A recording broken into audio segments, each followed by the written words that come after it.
Kama wewe ni miongoni mwa watu wanaopenda kuwatia vidole wanawake, kuna ujumbe wako leo. Sawa sawa, nisikilize vizuri sana na nisikize kwa makini. Umeshanielewa eh? Karibu sana. Naitwa Mombek Crispin, hii ni Mbeki TV.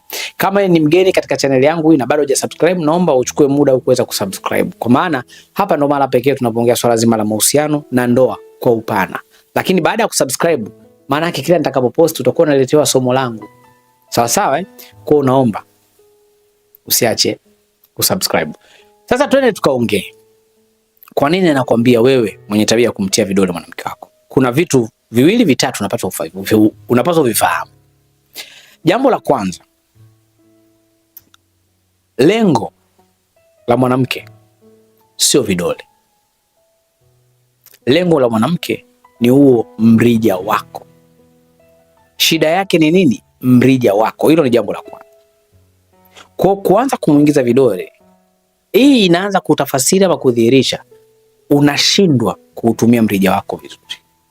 Sasa unataka vidole vikusaidie. Vidole sio kazi yake kuingia kule chini, bali mrija ndio kazi yake kufanyaje? Kuingia kule chini. Sasa imekuwa ni kawaida, wanaume wengi wanataka kusaidiwa na vidole wanapohisi wanashindwa kutumia mrija. Nasema kila siku, wanawake hawajaumbwa kuongea kwamba spendi ama napenda. Wapo wanaume wengine mnafuga kucha, mnawasokomeza wanawake vidole. Mnawasokomeza wanawake vidole. Sasa kumtia mwanamke vidole ni kama kumdharau. Usheko na mtaani mtu, usheko na gatu wanaonyeshana dole la kati. Ni kama tusi eh? Au mtu akitaka kumtukana mtu anamwambia kutia vidole, ni kama tusi eh? Kwa vidole kwenye lugha ya maarifa ni kama tusi. Ila nataka nikwambie kitu hapa. Kuna kumtia mwanamke vidole na kumchezea. Kuna wanaume anatia vidole kocho, anatia kimoja, anakuja cha pili, anakuja cha tatu. Mwanaume anatia vidole mpaka anaingiza mkono, mpaka anaanza kufanya hivi. Yaani kama unataka sasa unataka kufua huko ndani, unataka kuwasha taa. Yaani mwanaume anatia vidole afa anafanya hivi choko.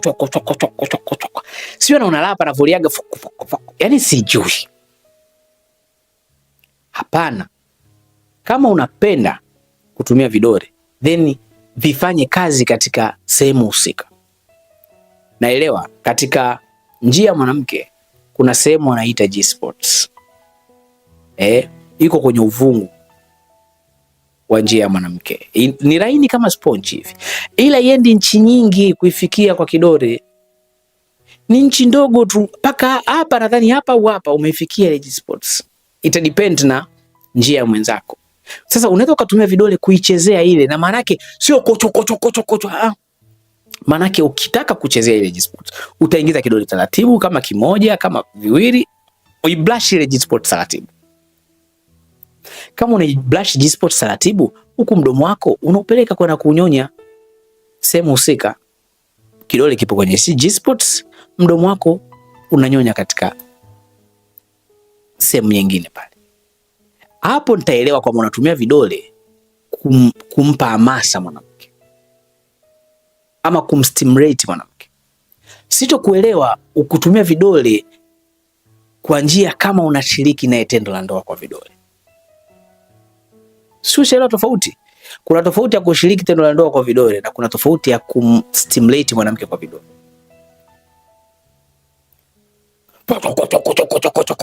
Tena unapeleka kwa nguvu mkono.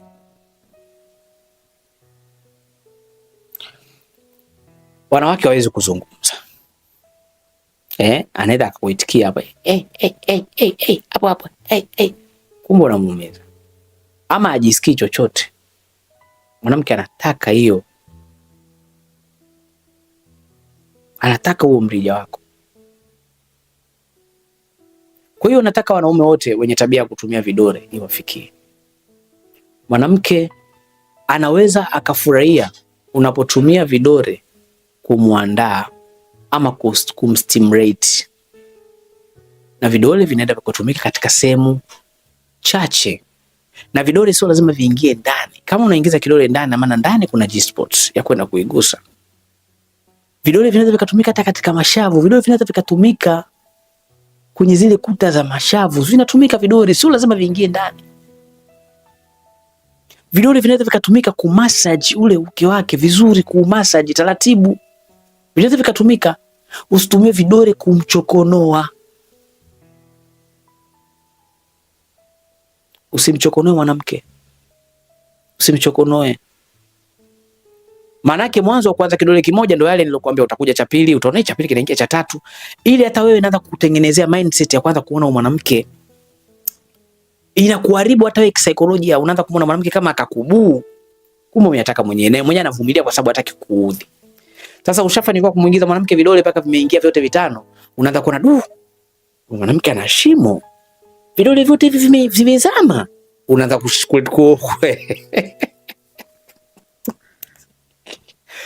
unaanza kushangaa kumuona mwanamke wako ana waajabu. Vidole wewe sio muanzisha kimoja, cha pili vikaingia vyote hivi. Unaanza kudai sasa, mimi maumbile yangu hayafikii vidole vitano, lakini mwenzangu vimezama vyote. Unaanza kuanza kueleza fikra mbaya. Sawa? Sio kwa maana furahia vidole, anachukizwa, lakini hawezi kuombea mume wangu ama mpenzi wangu spendi vidole. Wapo wanawake wanaosema na wanaume wanajisikia vibaya wanapoambiwa spendi. Na wewe mwanamke pia unapomkataza mwanamume wako asikutie vidole, usimkataze katika namna ya kumshushua. Sawa? Mkataze ni good way, katika njia nzuri ya kumfanya asijisikie vibaya. Sio, unaelewa?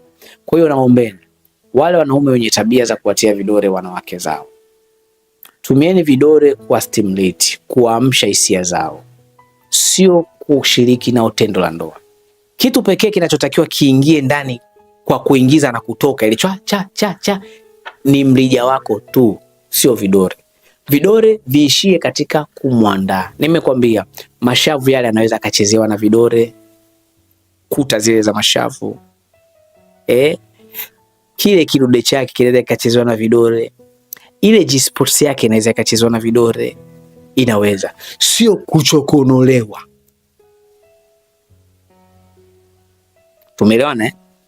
Sasa naomba wewe mwanamke uniambie, unaandikia katika comment hapo, wewe unajisikiaga vipi mwanaume anapokuchokonoa na vidole? Waendelee ama waache? Kwa hiyo nakuomba leo mwanaume, unaposhiriki tendo la ndoa na mwanamke wako, hakikisha unavitumia vidole katika namna ya kumstimulate mwanamke, sio katika namna ya kumfanya. Kitu pekee kinachotakiwa kimuingie na kutoka hivi ni mrija wako tu. Tena wapo wanawake wengine wanasema kabisa inatosha, ni nakutaka wewe. Wapo wanawake wanakupa hiyo kodi lakini wewe uelewi, ndio anakwambia basi ingia wewe, ingia wewe, ingia wewe. Maana yake umeshindwa, mrija wako umeshindwa kufanya kazi mpaka unataka vidole vikusaidie. Kwa hiyo naombeni wanaume tupunguze kuwasokomeza wanawake vidole. Na kuna wanaume wengine wabaya kweli kweli, wengine wanakuziba kidole kule kule njia ya nyuma hiyo. Yaani mwanaume ukiinama mbuzi kagoma kwenda imekula kwako tayari, kishaziba kidole pale, anapeleka moto huko, anatumbukiza kidole pale hivi. Unajua ndio unamharibu mwanamke, alafu baadaye utaanza kumwona mwanamke mbaya, utaanza kumwona mwanamke malaya. Tumbukiza kidole pale, mwanamke anakutoa mkono, wewe unarudisha mkono, unajifanya mafia. Usifanye mapenzi katika namna hiyo. Vidole ni vitendo vya dharau. Vidole ni vitendo vya kumkosea heshima mwanamke. Vidole ni vitendo vya uhuni. Tunajua mapenzi ni uchafu, mapenzi ni mambo mengi, mapenzi nono, lakini tusiyafanye katika namna ya dharau. Wewe unamfanya mwanamke, kwa nini umtumbukize kidole nyuma?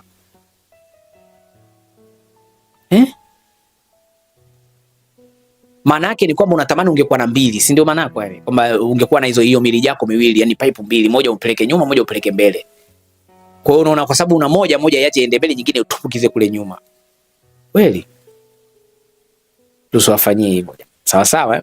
Kwa hiyo tutumie vidole katika namna ya kuwa stimulate, sio vidole katika namna ya kuwadharau, sio vidole katika namna ya kuwachokonoa. Sawa? Natumai tumeweza kuelewana sana. Kama hili somo umelipenda, naomba ushare na watu ili ujumbe wafikie watu wengi wenye tabia za kuwatia vidole wanawake. Waache. Na wewe mwanamke, kama unapenda kutiwa vidole, jua sababu ile kufanya upende ni ile ya mwanzo kutopenda kutiwa vidole, lakini kwa sababu kazoea kutiwa vidole, sasa imekuwa addicted, unapenda. Bila kutiwa vidole uwezi. Mwanaume akikufanya utachukua mkono mwenyewe utasokomeza. Maanake tayari ushakuwa addicted. Na hii itakutesa katika namna gani? Utakuja kupata mwanaume mstaarabu, afu utakapoanza kuona unawashwa na vidole hivi lazima utiwe na vidole. Huyu mwanaume unamchanganya, anaanza kuona ina maana mwanamke hii nani yangu mlija wangu umtosha, nataka na vidole juu. Mapenzi yana mambo mengi, sawa, lakini tujitahidi tuyafanye katika ustaarabu mzuri. Sikatazi kutoa vidole kama unapenda, lakini nataka ufikirie kwa mapana zaidi. Kuna namna ya vidole vinaweza kutumika kuweza kufurahisha, lakini sio katika ile namna ya kama watu wanachimba mitalo. Sawa? Mimi nashukuru sana bwana kwa kubaki na mimi mwanzo mpaka mwisho. Leo nilitaka tukuleta ujumbe mfupi tu wa kukuambia kwamba tusitumie vidole vibaya kwa wanawake. Sio kila mwanamke anapenda kutiwa vidole, na kama wewe mwanamke upendi, zungumza na mwenzako, hata jirekebisha, usivumilie kwa sababu itakuharibu kisaikolojia. Sawa sawa. Mimi nakushukuru sana kuwepo na mimi mwanzo mpaka mwisho. Kama una changamoto yoyote katika mahusiano yako, unahitaji ushauri wangu, na kuomba usiache kucomment hapo ama kunitafuta kwa namba zangu za simu. Mimi nitakusaidia. Kuna utaratibu mzuri sana nimeuandaa uko WhatsApp wa kuweza kusaidia watu na kushauri watu. Na kukaribisha sana. Mwisho wa video hii ndio mwanzo wa video inayofuata. Nikuage tu kwa sasa. Bye bye.